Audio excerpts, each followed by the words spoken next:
Hello guys, it's Tilly. Welcome to week 5 of Zero to Ironman. Still going strong, getting used to training a lot more. My body is really getting stronger. I can feel it. I'm also eating a lot more. Anyway, in this week episode, you are coming with me actually to my bike fit, where I met with this guy. He's an ex-pro cyclist. He honestly spent 2.5 hours fitting my bike, going through the right cleats, how to make myself comfortable in the shoes, and also just making sure everything was set up properly so I have no hip, knee or back pain. I've been riding this week like that, and so far, touching wood, everything's going so well. I'm able to ride up to 2.5 hours, but right now really I'm just trying to build my resilience, getting used to the posture, and slowly building up from that. And yeah, I'm just gonna take you with me on my weekly training. I let you guys go through this week episode.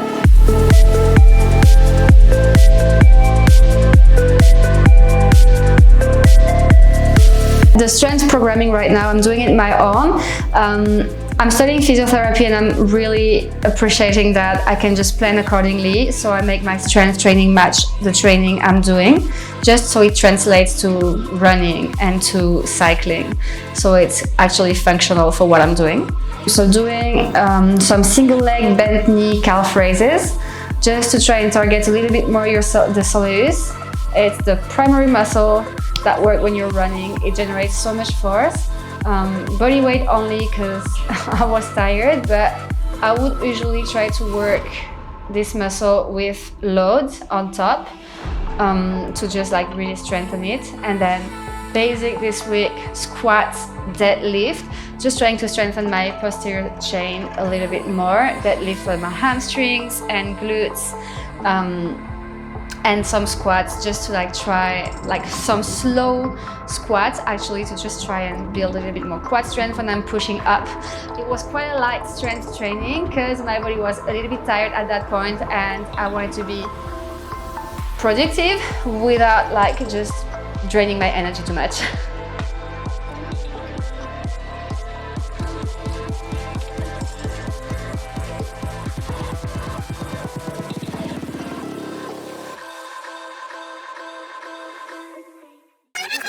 So we started with setting up the cleats. I actually had some blue one, but realized it is actually very rigid, especially when you're not used to riding. So we changed to some yellow ones.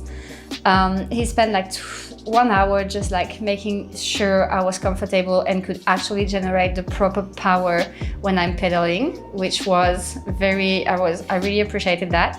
I can feel the difference straight away when I'm pedaling right now. Not telling you that I'm pushing 250 watts, it is not the case, but slowly and soon it is going to be. But yeah, then we moved on to the home trainer, where he basically had a look at my posture, changed my saddle. Like I had the worst saddle sore with my soreness with my previous saddle, so I changed to this one. I can have a look at what kind of saddle it is. I don't really know the brand, but it is much more comfortable and much wider than my previous one. And then he also changed how the brakes were set up, and just my stem. Pretty much changed everything, to be honest, and it's making a difference. So yeah, it lasted about 2.5 hours. And I paid $250 for that, which I think is really okay. It's like, I don't know, he spent really a lot of time with me. So I'm really grateful for that. And I was happy to pay that price for it because I think it was worth it. And then on top of that, I paid for my new cleats, the saddle, and I think that's about it. I think we changed also a few things with the stem. So in total, the budget you need to have in mind if you want to do like a proper bike fit with someone that really knows what they're doing, it was like $650. Pricey. It's good to, because like you say, the more you do transitions, the more you do, the different stages, the easier it will be when you do have a big race that you want to do well. Okay, I am just trying to figure out where we're going to put cleats. Okay. And with cleat position, what we want to try to do is get it, well, with your cleat position, we can probably go a little bit further back, 16. But the idea is to try to get the cleat somewhere behind that first metatarsal head, so behind here. Yeah. And we want to get it to the point where you can not feel like you're pushing with the toes. So I don't want you to feel like you're sort of like widening out on the toes. I want you to feel like you're pushing more through the midfoot.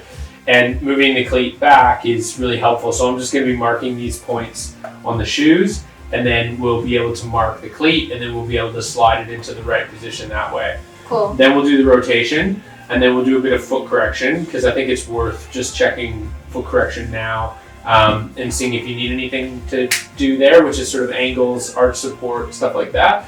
And then after you get the cleats on, we'll jump on the bike and we'll go to it. I was so looking forward to this day.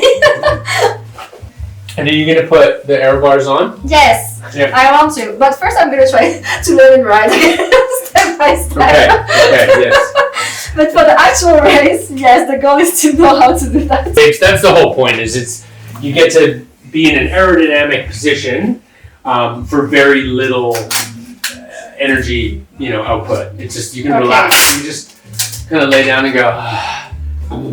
Can you do you actually feel relaxed when you're on the aerial? You should. Yeah, you should. There shouldn't be, the less upper body musculature that you enlist, the better, because you want the muscle, you want the energy going to the legs. Yeah. You don't, and if you're riding in the handlebars and you're low, you're using a lot of energy in the shoulders. Whereas when you're on the pads, you can just relax on the kind of lay down. Yeah. What about your core? Do you feel like you're relaxing from the core and just like letting the natural thing happen? No, your core needs to engage. Okay, cool. You should be engaging your core. You should be really, really squeezing your bum cheeks together too.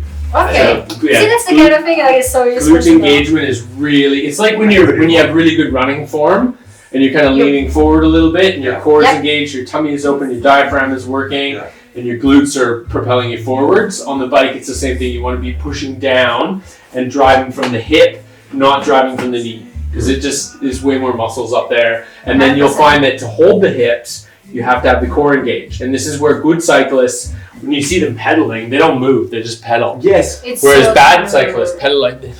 That's definitely me right now. Yeah. Alright, that's the chain. Now the jockey wheels. Give them a little squirt. Okay, hang on. Okay, so click the left back in. Okay, now unclick the right. Yeah. And then step up. That's it. My God. That's how you do it. Perfect. We almost witnessed the fall. That's all I want to say. Jumping off. Okay. It'll be good. Yeah, here you go. Wow. Wide though. That's why that saddle doesn't feel nice. Yeah. I told you. Yeah. That's why. This is what I like to use, and I do have lots of ladies on them that really like them. This one's a little bit more organic. It feels like a little bit nicer on the inside of the thigh when you come down, but again, nice and wide, and there's a decent cutout there. But this potentially could be quite good because it does come in different widths. Again, we'll just pop it on and see. You just have to try it. There's no right or wrong, you just have to pick. Is that when you're on the seat here, you feel a little bit of pressure through the pubic rami here, but not too much. So you're just basically just coming forward, sitting in, pedaling nicely, and just not getting too much pressure. And then when you sit up, it has to be wide enough for that tuberosity not to sort of fall off the side, right? So we'll see. See what it looks like. Almost flat. Okay. Just because you don't want to slide forward. Yeah. You want to be able to lean into the handlebars, but get that little bit of back pressure just on the pubic rami so that you can rest on the seat comfortably. Yeah. Okay, so we have to we'll just do it slowly. You all right? Yes. You can find those cleats, okay? Can you feel that they're a little bit further back? Yeah, but you know what? I did ride mostly with flats outside, so... Yeah. Make sure it's all clean. There we go, okay.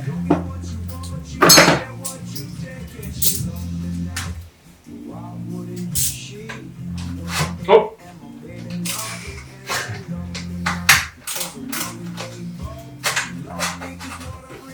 So try to soften your ankles a little bit, Mathilde. Like let your foot kind of move a little bit. Sit forward for me, Steve. Exactly. I was about to say that's my issue with like every sport I do. I'm like always like so tense. You're like this. You just gotta let. She's doing ballet. That's very cute. Thank you guys for watching this week's episode. In next week's episode, I'm gonna get a guest here. She is a swimmer. She is amazing. She's gonna have the best tips for us because she actually knows how to swim fast. So she's gonna be here. I'm so excited for it. I'm also gonna meet my coach because you cannot just guess things. I might be good at planning my strength training, but I need a coach if I want to progress well for the run, the swim, and the bike. So I'm gonna meet with her. Hopefully I can film a little bit of that too.